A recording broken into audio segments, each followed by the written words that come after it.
You're listening to the UnSunday Show.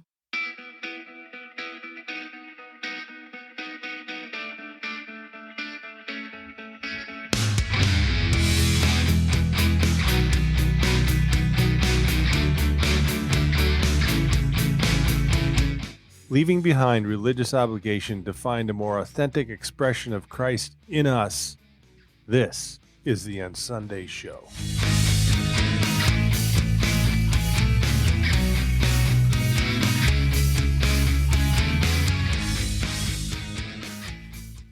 Hello, friends. Mike Adams here with the UnSunday Show. I hope that this week's episode finds you doing well. The topic on today's show is going to center around a comment that I received from a previous episode called Relaunch Part 2, where I asked the question, who has bewitched you? If you'll remember in that episode, I talked about how we confuse the old covenant with the new, and by not making a clear distinction of that, it causes problems within our assemblies. Well, following that episode, I got a comment from an individual that I want to spend some time answering. His comment really was a two-parter. He said this: communities used to be built around the church, literally. And to that comment, I agreed. Then he followed it up with another question, and he said, wasn't that a good thing that bonded communities? Now, that's a really good question. And that's a question that, like I said a minute ago, deserves a thorough answer. It deserves more than a yes or a no. It deserves something more thought out than that. And so that's what I want to attempt to do in this episode of the UnSunday Show, is answer that question. Wasn't that a good thing that bonded communities? Because I don't think the answer to this is a simple yes or a simple no. I think there has to be some context built around it. You know, on the one hand, I certainly wouldn't disagree with that. I mean, wasn't that a good thing that bonded communities? It depends on what we're talking about here again.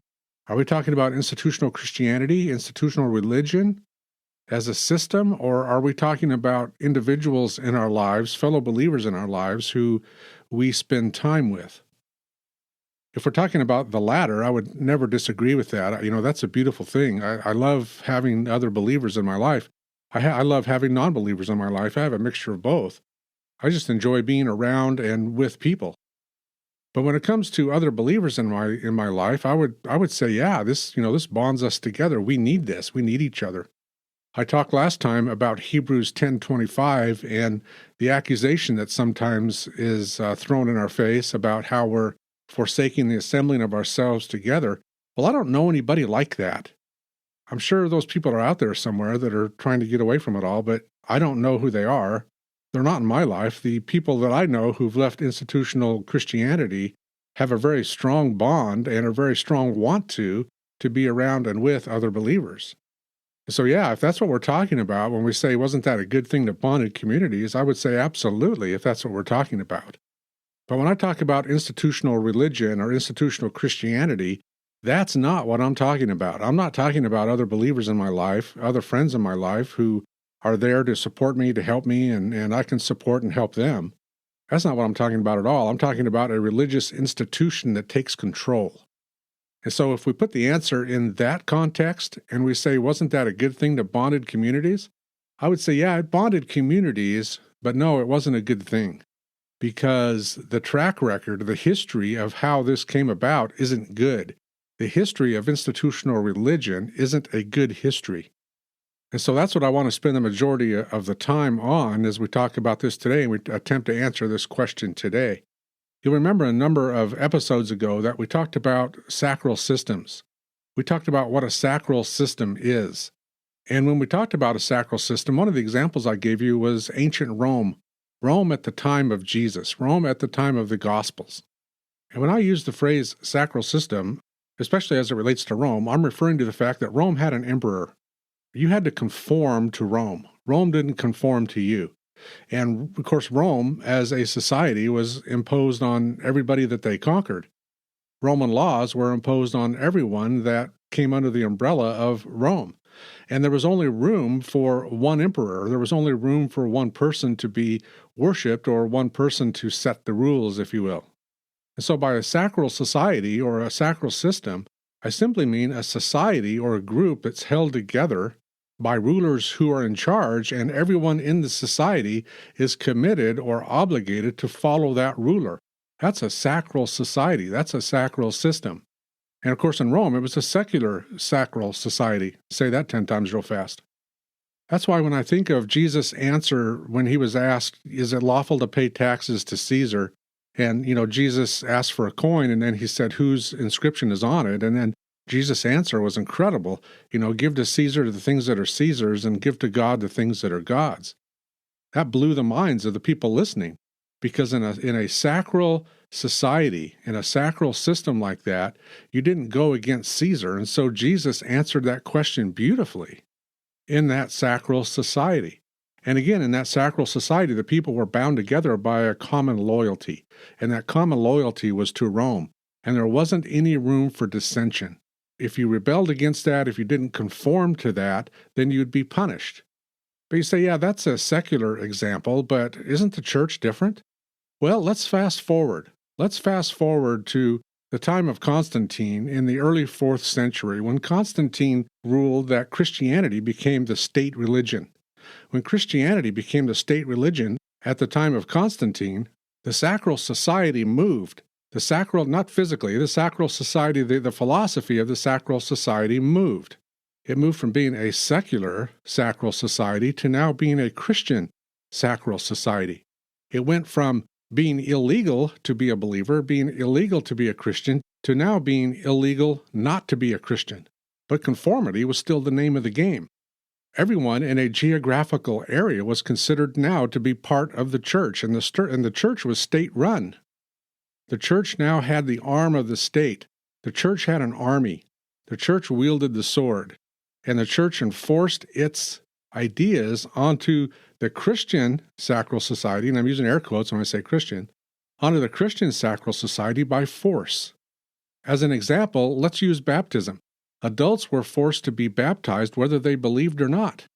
If you lived in a geographical area that was ruled by Rome, then eventually you were considered part of the church just by virtue of being alive. And in order to be part of the church, you had to be baptized. And so adults were forced to be baptized whether they personally believed or not.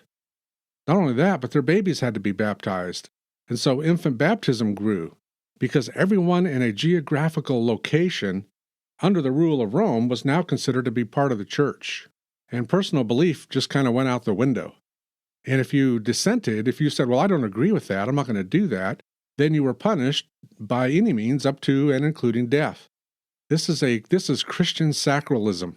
Because the emperor is still in charge, it's still Rome, but now it's a Christianized Rome. And you had to conform to the rules. And so we might object and say, well, okay, that was under Constantine, but what about later during the time of the Reformation? Well, let's fast forward again, and let's look at that time of the Reformation and see what it was like.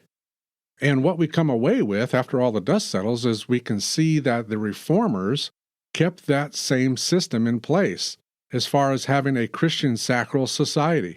The only difference was it wasn't Rome now. It was the reformers who were still wed to the state. They just had a bigger army. And so they were able to not conform to Rome's idea of a Christian sacral state.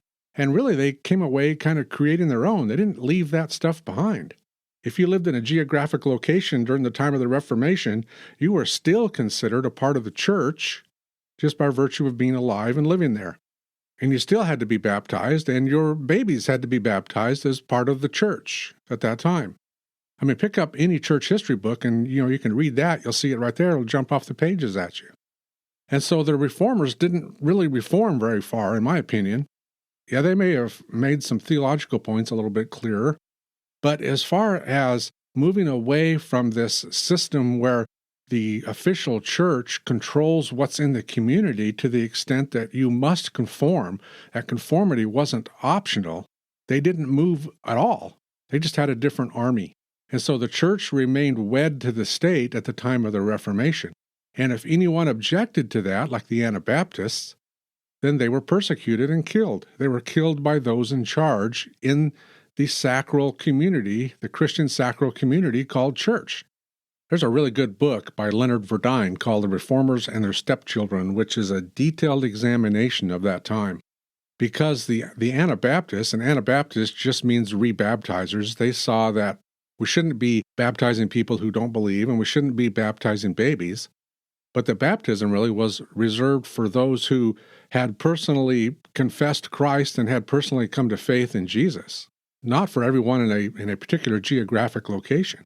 So the Anabaptists started to object and say, well, we don't believe this. We think that baptism is for believers. And they had a couple of other things they believed too, like all of the gifts functioning, not a one-person top-down authority kind of a thing that we see in churches today. We see it at the time of the Reformation, and we see it today as well.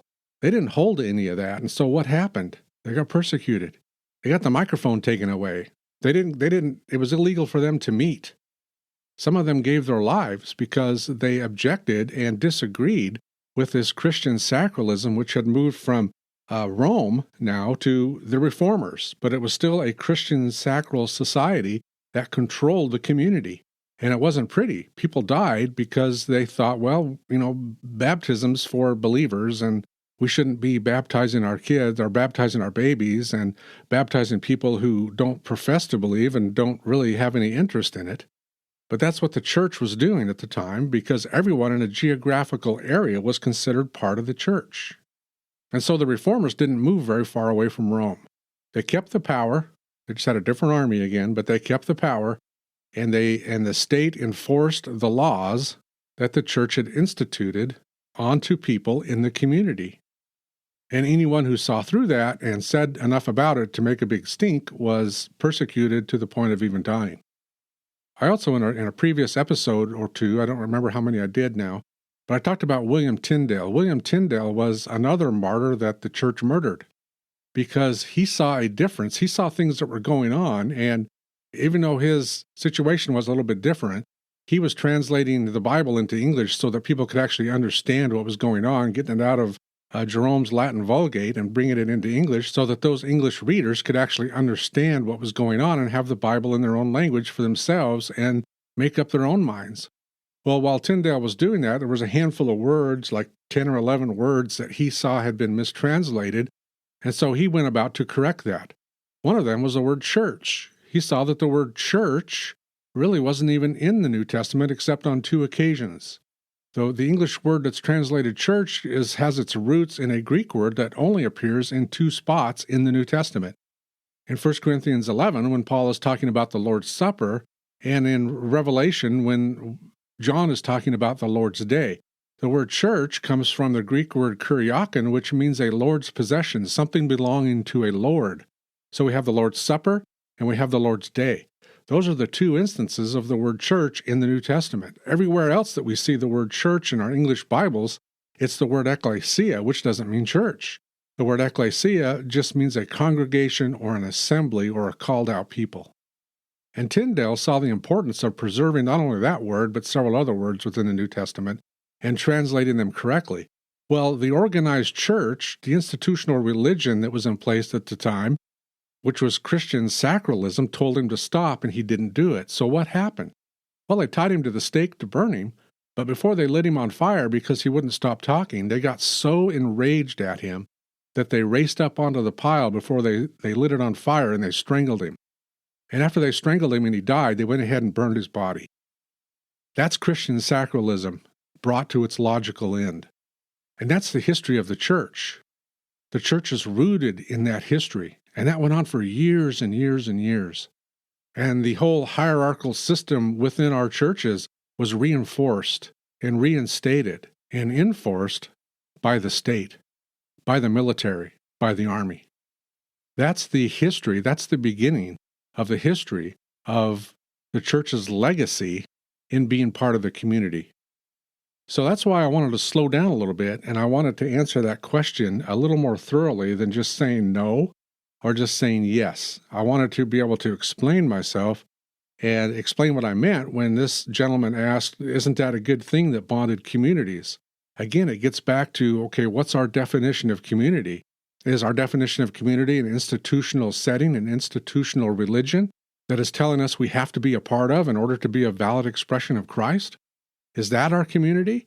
If that's our community, then we haven't moved very far from that Christian sacral system, have we?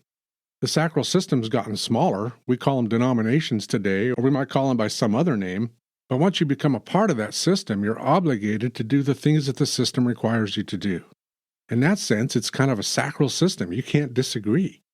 If you do disagree, you're going to be forced out, or you're going to be ostracized, or something's going to happen that is going to mark you out as a troublemaker. You're not going to be allowed to stay in that setting very long. So while we don't have these huge sacral societies over these large geographic areas anymore, we have these little tiny ones. We have the one down on the corner. We have the one up on the other corner. We have the one down the street here. They're all little mini sacral systems if it's a religious system, because that's what religious systems require. Religious systems require you to comply. Because remember, the religious system and institutional religion is primarily concerned with perpetuating itself. That's why it's telling you things like you need to tithe. You need to be doing better at your spiritual disciplines. You need to come and join us with formal membership. You need to do this and this and this in order to stay in God's graces and stay in our good graces. And if you don't, then there's going to be trouble. And so really we haven't moved that far away from that. Yeah, it's on more of a micro scale, but it's still there to different extents depending on where you're going. And so was that a good thing that bonded communities? Hey, listen, let me get back to what I said at the very beginning. I love being around believers. Most of the time. I'm an introvert, so sometimes I like to go stand in a corner. But I like being around God's people. But that's different than being compelled to submit to a institutional religious system that demands things of me that God isn't demanding. That's a lot different. And so I wanted to separate those two things out and make sure that we're talking about two different things here as we talk. Because institutional religion, when it gives us this top-down authority thing, if you get somebody in there, if you get the wrong person in there, man, you're headed for trouble. Because really what we've done is, we've so elevated the pastor that we've turned that into a profession. We don't really look at spiritual giftedness. We look at resumes. We look at your credentials. We look at what school you went to. And it's become a career choice. It's become a career path. And if you get the wrong person in there, man, watch out, because the abuse can start. And look all around you. I mean, it's in a lot of places. It's going on. It's happening. That's because we have this system that we have in place that is a religious system that is most often referred to as church, not ecclesia. And the body of Christ is different than the church. And there's more than one valid expression of Christ in us. And for me, Christ in me is best expressed outside those four walls of the institutional religion. But again, that's descriptive. That's not necessarily prescriptive. I get it that some people like that, like being in there and like that structure. I get that. I'm just not one of them. And this show is for those who aren't one of them. Because there's a lot of people who feel compelled or who have left institutional religion, institutional Christianity, who are looking for something more. That's one of the reasons that I started the UnSunday show, is for that group of people, for those people. My goal here and my mission here isn't to get people out of institutional Christianity. It's to make sure that we have open and honest and frank discussions about institutional Christianity so people can make up their own mind. But anytime we put a structure in place like top-down authority, like the use of honorific titles, the things Jesus warned against doing, and quite frankly, commanded us not to do, those things that we seem to turn a deaf ear to and do anyway, those are the things that get us in trouble. And again, I'm not saying that every institutional church is like this. I know of some that aren't. But by and large, those are the exception, not the rule. So, was it a good thing that bonded communities? Well, yes and no. To be bonded with other believers in community is a great thing. To feel like I'm obligated to be bonded to an institutional religion that can easily become abusive and harmful is not a good thing. So that's the answer to that question that I wanted to bring up. I thought it was a really good question, and I wanted to spend some time on it in this episode. So hey, I'm going to let you go for now, and really appreciate you joining me on this episode of the UnSunday show. And we'll talk again soon, and until then, y'all take care. Bye.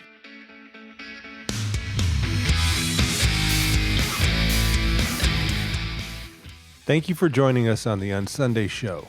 To be a part of this ongoing conversation, visit us online at unsunday.com.